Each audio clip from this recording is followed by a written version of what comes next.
दोस्तों, कहा जाता है कैलाश पर्वत के आसपास सिर्फ 72 घंटे बिताने पर कुछ यात्रियों के नाखून और बाल सामान्य से तेजी से बढ़ने लगते हैं और समय का एहसास बदल जाता है। ये बातें वैज्ञानिक रूप से साबित नहीं है, लेकिन सालों से यात्रियों और साधुओं द्वारा रिपोर्टें की जाती रही हैं। आज हम अफवाह नहीं, उन घटनाओं की बात करेंगे जो इतिहास, रिकॉर्ड और दस्तावेजों में दर्ज हैं।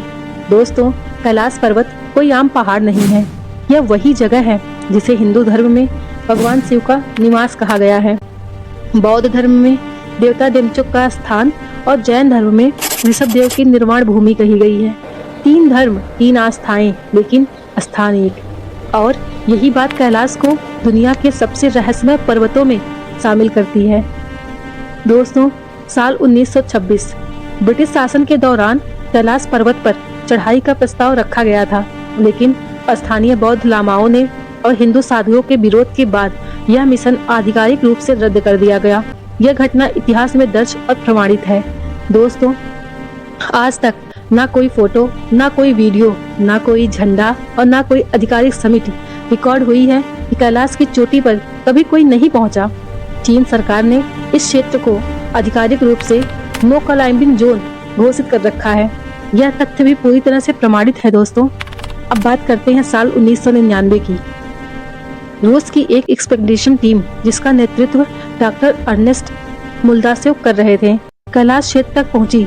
उन्होंने अपनी किताबों और इंटरव्यू में दावा किया कि कुछ सदस्यों को शारीरिक थकान असामान्य लगी, मानसिक भ्रम की स्थिति बन गई, समय के अनुभव में बदलाव महसूस होने लगा। यह अभियान रोक दिया गया और वैज्ञानिक रूप से साबित नहीं हुई, लेकिन इन दावों के डॉक्यूमेंट आज भी मौजूद हैं।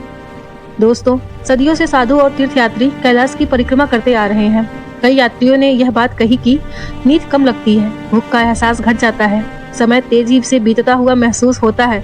लेकिन फिर वही बात, ये अनुभव है या प्रमाण? इसका कोई प्रमाण नहीं मिला। दोस्तों, अब बात करते हैं सबसे मजबूत प्रमाण की। हिंदू धर्म ग्रंथों में कैलाश को शिव का निवास बताया गया है। बौद्ध ग्रंथों में इसे माउंट मेरू कहा गया और जैन ग्रंथों में ऋषभदेव का निर्वाण स्थल। ये सभी ग्रंथ आधारित ऐतिहासिक तथ्य हैं दोस्तों, जो यह साबित करते हैं कि कैलाश पर्वत एक पहाड़ नहीं, एक आस्था भी है। दोस्तों, एक और बड़ा सवाल, कैलाश के ऊपर जब कभी कमर्शियल फ्लाइट्स गुजरती हैं तो उनको सिग्नल नहीं मिलता। कमर्शियल फ्लाइट्स क्यों नहीं उड़ पाती दोस्तों?